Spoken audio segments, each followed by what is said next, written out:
Okay, magandang araw mga pare. Kamusta kayong lahat? Ako nga pala si Paring RJ at meron lang tayong pag-uusapan na hindi talaga ako mapakali. Ewan ko kung matatawag ba 'tong vote buying? Kasi kitang-kita sa video eh. Sa Comelec, sino kaya ang pwedeng tumingin dito, ha? Kasi may parusa diyan eh sa tinatawag nating vote buying. Ewan ko bakit nagiging talamak yan ngayon, yung iba nga legal pa eh. 'Di ba? Saan nila pinapadaan? Sa ayuda, yun lang yun. Ito kasing si Trillanes, merong video na kumakalat na ayun nga, nakipagkamay siya tapos yung nasa likod niya na konsehal yata yun, biglang nag-abot at ang inabot 1,000. Ba, malaki, ang daming budget Ano sa palagay nyo? Ang dami nilang budget saan kaya kumukuha ng budget to si Trillanes? Talagang gagawin ng lahat eh. Di ba dinadarag na nga siya dyan nung ibang mga taga dyan sa Caloocan? Sabi nung isa parang kakagising lang ni Kuya. Trillanes, ba't tatakbo yan? Hindi naman taga rito yan. Na bad trip sa kanya eh. So, pag-usapan natin to. Panoorin muna natin tong video na to. Ito si Kuya kasi tinawag na mayor eh, kaya...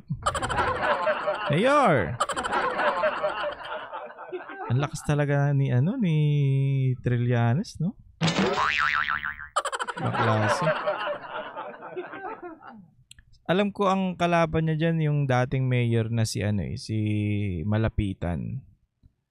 So, sa palagay ko okay naman yun, kaya nananatiling mayor yun dyan. Ewan ko bakit naisipan nito ni Trillanes na tumakbo dyan. Hindi na kasi kaya hindi na kaya maging senador, kaya na lang tayo, ang tawag dito sa mayor na lang, no? Hindi na kayang makipagsapalaran sa pagiging senador kasi yayariin ka talaga ng lahat eh. Saka sigurado ako hindi ka mananalo sa pag nagtumakbo ka ng senador ngayon. Ang lulupit ng mga tumatakbo ngayon mga talagang masasabi mong maalam. Hindi yung mga katulad ng iba diyan. Sa palagay nyo si Marcoleta, 'di ba? Si Attorney Vic, 'di ba? Palakpakan. Si Bato, 'di ba? Sino pa ba 'to? Sino nga yun? Nabanggit ko na ba si Attorney Vic? Si Jimmy Bondok. Yan, palakpakan natin yan. Para yan sa mga attorney yan. Attorney talaga yan. May mga karapatan tumakbo bilang senador, hindi yung mga bugoy-bugoy dyan. Kagaya niya ni sino to? Si Castro. Nakita ko nung kahapon ba yun? Ate, todo make-up tapos yung damitan mo pa Ang puti nung mukha mo eh. Naman lang inayos. Hindi bagay eh. Nag-makeup sa'yo? Bakit ganun yung itsura mo? Ang puti nung mukha mo tapos hindi pantay dun sa leeg. Tapos nakapang ka pa. Para kang ano lang sabihin, mo na nga.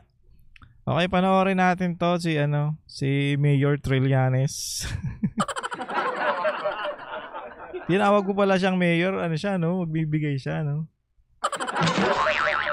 Punta kaya ako dyan sa Caloocan, tapos tawagin ko siyang mayor. Mayor! Tapos kakamay ka, tapos bibigyan 1,000.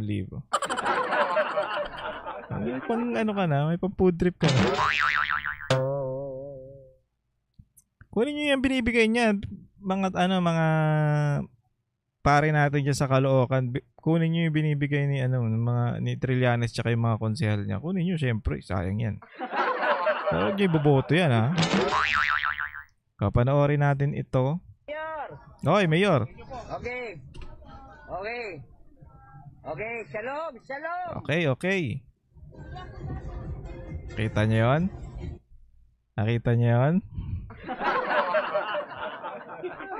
Lupit, ano? Isa pa, kamay. Sabi dito, salamat sa 1K. Meet and greet lang sa tumatakbo na mayor at konsehal. O, di ba? Kakaway, ano ka lang, tatawagin mo lang siyang mayor, tas kakamay ka. 1,000? Easy money, no? Ano na pala ngayon ng easy money? Pag election, ang daming perang, ang daming pera ng Pilipinas. Galing sa mga politiko, ang daming pera. Pero pag walang, pag hindi mag-e-election, ay naku, hindi mo makita yung mga yan. Hindi mo masalubong yan. Pustahan tayo, pag walang election, makikita mo ba yan sa labas? Wala, hindi magpapagod dyan. Meron kung sino yung konsehal nito at taga-abot ng Konsehal ba yun? Hindi ko sure kung konsehal yun nasa likod eh. Pero siya taga-abot ng pera. Hindi ko alam kung siya yung konsehal o taga-abot lang siya, ganun. Okay. Biglang abot Sino kaya ito si Sir? Konsehal ba siya? Okay. Parang konsehal eh, kasi may pangalan, ayun Okay, shalom, shalom. Tuntua si ko. Kahit ako matutuwa pag inabutan ako ng ganyan. Batiin mo lang, Mayor. Diba? Panalo talaga yan. Sino ba di matutuwa dyan? So, ayan So, ano sa palagay niyo mga kababayan? Ano ba yan? Vote buying bang matatawag yan? Vote buying bang maituturing yan? Hindi ko alam eh. Kung bakit talamak yung mga ganyan ngayon, bakit talamak yung mga ganyang bigayan. So, tignan natin dito sa may nakita kasi ako dito sa remate. Ito is post pa to nung December 23. So, basahin natin ng Bagya. Bagya lang naman. So, ito yung sa remate. Ito. Paano ba lakihan to? Hindi nalalakihan. Anyway, yan. Sabi dito, bago ang May 12, 2025, national and local election, nakita na ng Commission on Election, COMELEC, na magiging talamak ang pagbili ng boto ng mga kandidato para sa iba't ibang posisyon, lalo na ngayon. Dinaraan lamang sa pagpapadala ng pera sa GCash. Wow! Kaya walang abutan ng pera na makikita ng taga-COMELEC. So, yung ibang style daw ngayon is, ang nangyayari, GCash na lang. Electronic na, high-tech. So, wala nga namang matitrace na na makikita, mabibidyohan na abutan. Pero ang tanong dito, yung kay Trillanes ba kitang-kita na may video? Anong magagawa kaya nila dyan? Anong masasabi ng COMELEC dito? Ano ba yan? Vote buying bang maitatawag yan? O hindi lang nila papansinin? So, sabi dito, yung sumunod, kung noong 2022 ay ginagawa ang vote buying sa pamamagitan ng mga payment platforms, ngayon ay inaasahan ng magiging personal ang abutan ng bayad ng pera. Dahil alam ng mga kandidato na minomonitor na ito ng Commission at ng mismong mga apps ay naglilimita na ng malakihang transaksyon. So, ito yung sa unang paragraph. So, nakikita na daw na ng Comelec na magiging talamak nga. Ba't wala kayong ginagawa? Tapos, noong 2022 daw, ginagawa yung transaction na yun. Ewan ko kung paano ba yun. GCash. Ang problema ngayon sa GCash, may limit na. Yun sa mga 50,000, yung iba 100, yung mga mayaman-yaman nasa 500,000. So kung magbabayad ka nga naman ng, kasi isang buwan yun sa loob ng isang buwan yung limit na yun kung malilimitahan ka nga naman, paano yun? Ito. Ayon sa Comelec, ituturing nilang vote buying kung ang isang tao ay nagpadala ng pera sa 20 individual sa isang araw.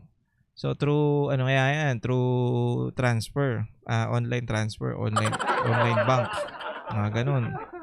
O GCash nga.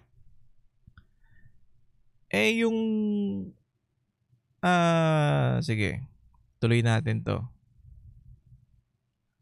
Nagbebenta ng kanilang boto. Ngunit ayon sa pagtatanong ng Okta Research, karamihan sa mga Pilipino ay nagbebenta ng kanilang mga boto ngunit hindi nagbebenta ng kanilang mga boto ngunit sinasamantala ng mga politiko ang kahirapan ng mga botante. So yun na nga, yun yung nakakalungkot. Siyempre, mahirap tayo Pag inabutan tayo ng pera, edi matutuwa tayo dun sa nag-abot. So yan ngayon ang ginagawa ng mga politiko para makakuha ng boto.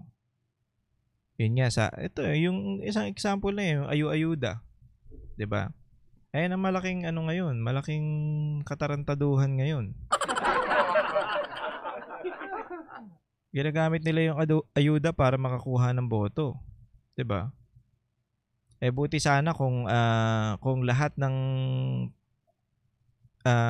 Pilipino naiisip na, oo, kukunin namin yan pero hindi ka namin boboto, ganun. Hindi ganun ang nangyayari. Madalas na dadala ng mga politiko, syempre magaling magsalita. Ganun. Isang example na dyan, bagay si Tamboy, hindi masyado hindi masyado maayos magsalita yun.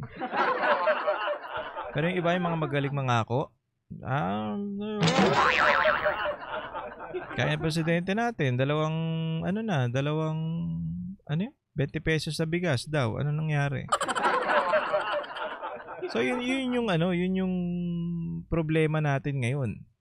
Yung mga tao naniniwala dun sa mga pangako ng mga politiko. Nabibigyan sila sa mga pangako ng mga politiko na hindi mo alam kung saan nila kinuha. Isang example pa si Dan Fernandez, 'di ba? Magbibigay siya ngayon, hindi kayo uuwing luhaan. Pero pag nanalo siya, iti-triple niya yung binigay niya. So halimbawa, nagbigay siya ng, sabihin na natin na 3,000. Diba? Daming pera nun. 3,000 sa bawat isa. Ang laki nun. Ang laki na nun. Tapos, once na manalo daw siya, bibigyan niya ng, sabihin na natin, triple 3,000. Ay, 3,000. 9,000 pala, 9,000. So, ang mangyayari, bawat isa bibigyan niya ng 9,000. Naniniwala kayo doon? Naniniwala kayo doon? Hindi niya gagawin yun. Isang tao, 9,000. Di ko alam, saan nila kukunin yung pera. Ay, sa bagay, marami pala sila. Marami palang pera yung mga yan, So, mabalik tayo dito. Sa kasalukuyan, madalas na binibili ang boto ng buong pamilya. Ito ay laganap sa lokal na antas o sa mga posisyon tulad ng gobernador, vice-gobernador, kongresista, alkalde, vice-alkalde at mga konsehal. So, yun na nga.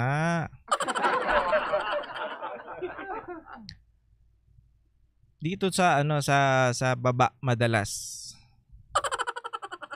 Yung mga ayun nga, yung gobernador. Nanalo akong gobernador. Ito naman si Trillanes, mayor. Nagbigay ng 1,000, kitang-kita. Paano kaya 'yon? Paano 'yon? Anong gagawin natin doon? Anong solusyon diyan? Dapat maparusahan 'yan eh. So, tapos na tayo dito. Dito naman tayo sa may COMELEC issue guidelines. Nandito tayo sa ito, ipapaliwanag ko ng ng sa abot ng aking makakaya kasi English to. Hindi naman tayo ganun kagaling sa English eh. Ito. The violation is defined as any person who gives, offer, or promises money or anything of value, gives or promises of any office or employment, franchise or grant, public or private, or make or offer to make an expenditure directly or indirectly, or cause an expenditure to be made to any person, associate, corporation, entity, or community in order to induce anyone or the public in general to vote for or against any candidate or withholding his vote in the election. So ito yung sinasabi. Masasabi daw na vote buying pag nangako yung isang tumatakbo o politiko ng pera, nangako ng pera pag nanalo, o kaya yung iboto mo ko, bibigyan kita, o kaya wag mong iboto yan, babayaran kita. Ngayon nandito sa may huli. Tapos ito yung example na dito yung kay Dan Fernandez nga. So isa pang dito yung nagbibigay ng pera si Trillanes. Isa pa yan. So vote buying na maituturing yun eh. Kasi nagbigay ka ng pera eh. Next. Dito na tayo sa may baba. So anong pwedeng maging parusa diyan sa ewan ko, ito naisip ko lang bakit hindi kaya ni Trillanes lumaban ng patas kay Malapitan? Diba? Malapitan ba yung malupito? Ang mukha ni Joel malupito yun eh. So dito tayo. Hindi ko maintindihan eh kung bakit niya kailangan magbigay ng ganun eh. Desperado na tayo, sir? O alam mong wala talagang boboto sa iyo ng pag yung hindi maduming sa maduming paraan. Yung yung labanan lang ng patas, hindi mo kaya ganun. Siguro ganun hindi niya kaya si Malapitan kaya siya nagbibigay. Ito rin yung mga konsehal na kasama ni Trillanes, mga konsentidor. Huwag nyo rin iboboto yung mga yan, ha? Mga walang silbi yan. Ang gagawin lang yan, puro ganyan. Handaan nyo, kung gusto nyo makakita ng maayos sa politiko, pakinggan nyo yung sinasabi kung may katuturan. Hindi yung, magbibigay ako ng 5,000. Si gaya ni Tamba. Agaya ni Dan Fernandez. Sino pa ba? Dami dyan. Dami dyan. Sa mga lugar niyo, madami. So, ito ang parusa daw. Ito. So, bakit ang tagal-tagal na nangyayari yung ganyang kalakaran, bakit wala pa rin napaparusahan? Unang-una na to, dapat parusahan nyo si Trillanes eh. Yung ebidensya, nandyan nasa naka-video. Hindi man lang tinago ni Kuya eh. Sino ba yung konsehal na yun? So, ang sabi dito, any person found guilty of any election offense under this code, ito nga daw yun, yung asa na ba yun? Batas Pambansa bilang 881, otherwise known as Omnibus Election Code, penalized as election offense. Ito nga yun.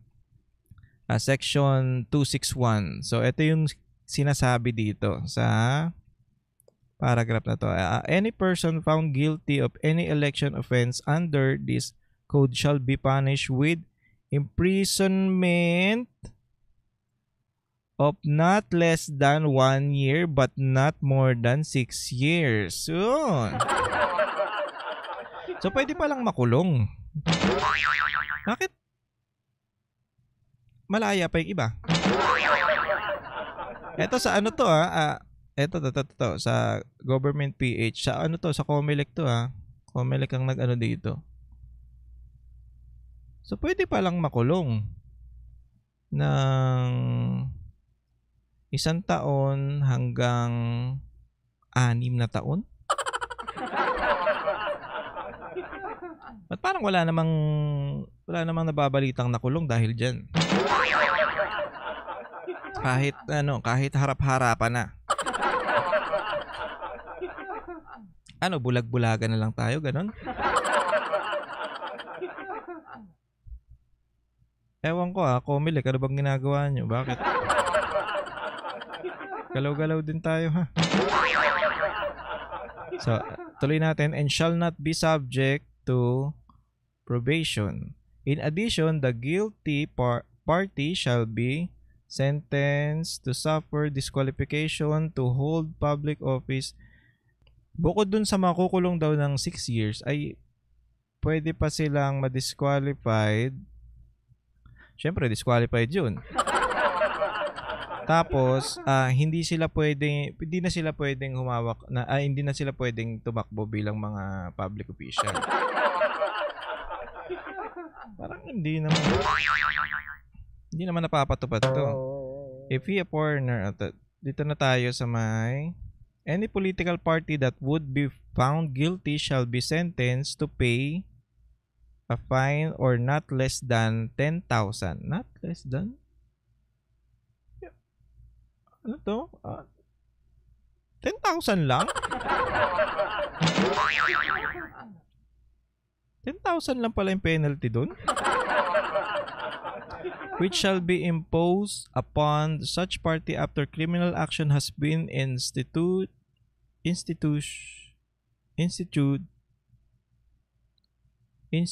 in which there, parang di ko mag-gets corresponding official. Okay. So kung may mga kung may mga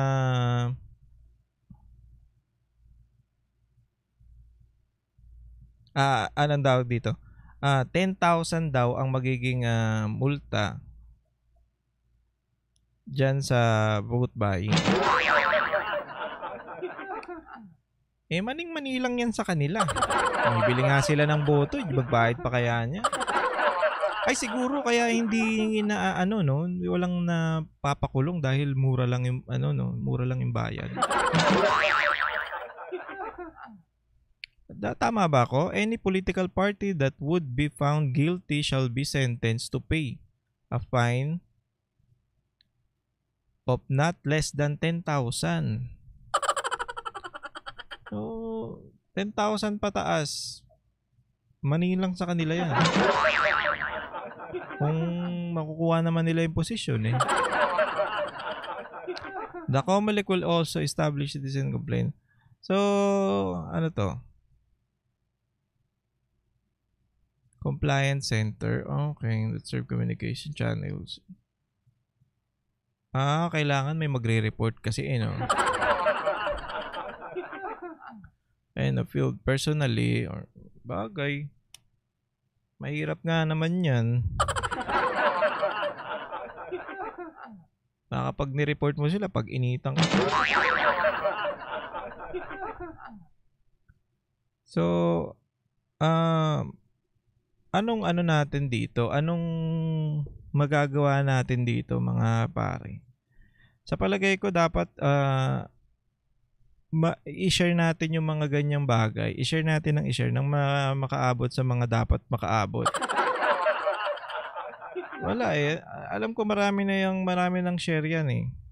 Pero wala pa rin silang ginagawa. Dapat Comelec, dapat actionan nyo na yung mga ganitong bagay. Ano yung pwede nyong gawin dyan? Ano yung pwede nyo bang sabihin na nating patigilin tumakbo kasi nga bumibili ng boto. Anong pwede nating gawin dyan sa mga ganyang politiko? Papanoorin na lang? Hindi dapat meron kayong meron kayong gawing action dyan. Hindi lang dapat yan puro forma lang kayo dyan.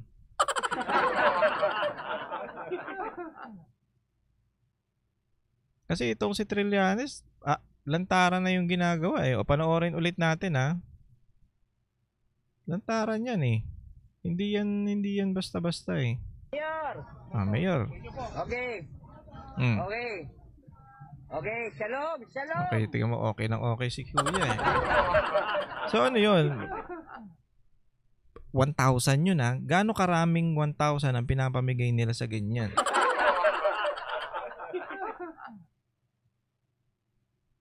Akala nyo hindi. Pag nanalo yan, sigurado ako babawiin nila yan sa inyo.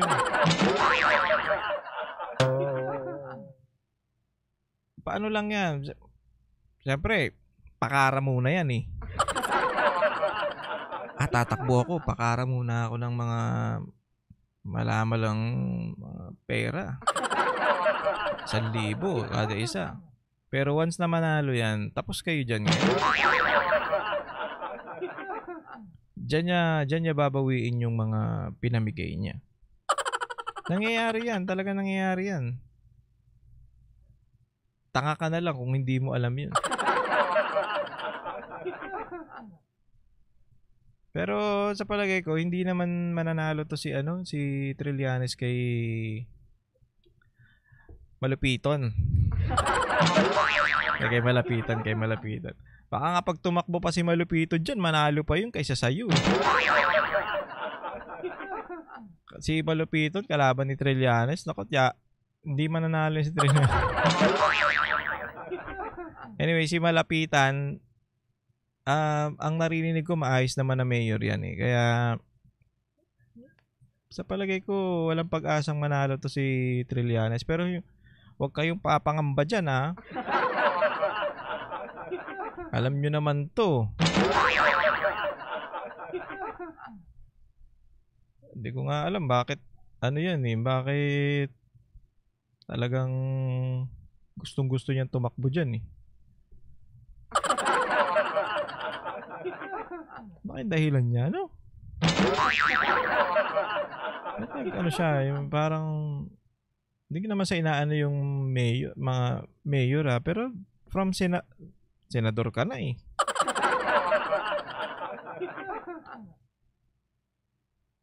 Diba? Tapos tatakbo kang bagay. Kung wala ka naman talagang mapuntahan na, gawin mo talaga yung lahat. So, yan ha, wag ka kayo dyan ha. Alam ko namang okay ang mga taga-Caloocan, may mga tropa ako dyan eh.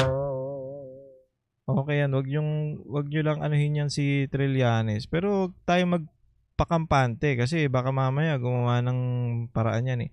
Ang problema dito, kahit hindi yan manalo, yung ginagawa niyang mga ganyan, yung mga namimigay ng pera, 'di ba? Kung ano-anong epal yan eh, napunta pa nga yan sa sa Quadcom sa camera di ba? Nakakapagtaka nga bakit pinapayagan ng camera yan. Tropa rin kasi yata nila to Pare-pareha sila mga ulupong di ba? Ayan ang magiging ano diyan, ayan ang magiging ito ang magiging problema dito, yung mga ganyan na lantarang pag abot ng pera.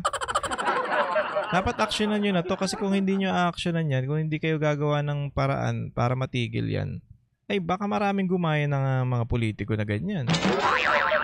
So wala namang pakialam yung Comelec, ganon, wala namang sinasabi yung Comelec. Dapat kahit warning meron. Wala naman sinasabi yung Comelec sa amin na ganito, edi okay lang pala bumili ng boto. Ano sa palagay nyo? Ganon kaya?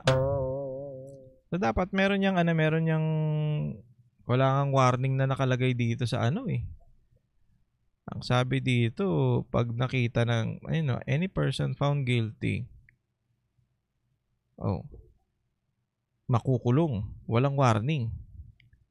So ibig sabihin, kulong ka agad. Pero dapat kahit warning man lang para matigil yung mga ganyang bagay, hindi maganda yan. Kahit nga yung sa ayuda wala lang magawa kasi parang legal na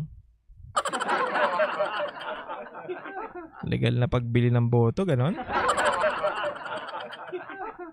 Wala ganon na talagang ngayon kalakaran ngayon Pero sino ba dapat umano dyan? Sino ang dapat mangialam dyan? Sino ang dapat gumalaw dyan?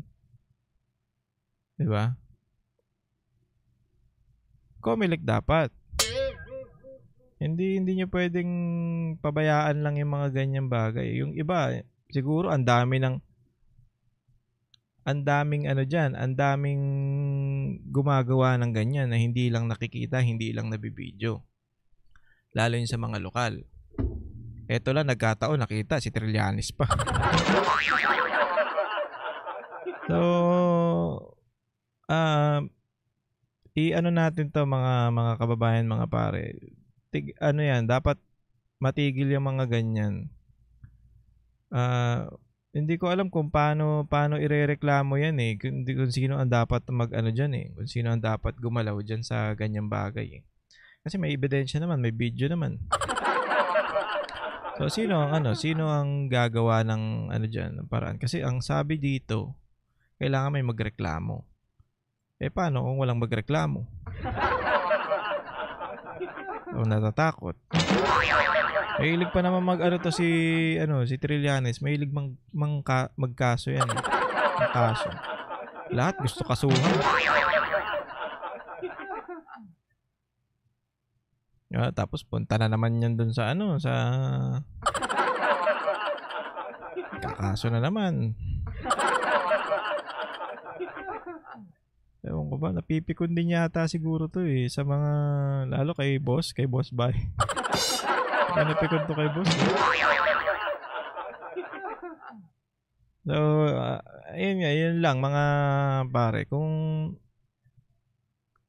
i-comment nyo dyan sa baba kung anong dapat gawin dito kay Trillanes. Kung paano to kung sino dapat dito. Comelec ba? O sino ba? Sino ba sa mga senador o kamara? Wala tayong aasahan. Mga senador, sino ba ang dapat tumingin dyan? Tingnan nyo kung tama ba yung ginagawa ni Trillanes. O bakit? Mali talaga yan. Wala naman tamang ginawa to Puro lang to optics kailangan. Pogi ako. Hindi mo napansin pag yan, kailangan tingnan mo itsuraan yung postura niyan. Kailangan laging nakapurma. Dapat pogi. Kilala ka na ng mga tao na wala ka talaga. Kaya kahit anong gawin mo pogi, wala na talaga yan. So mga pare, hanggang dito na lang muna ang ating video. Maraming salamat. sa inyong lahat. And ingat po kayo palagi. God bless you all.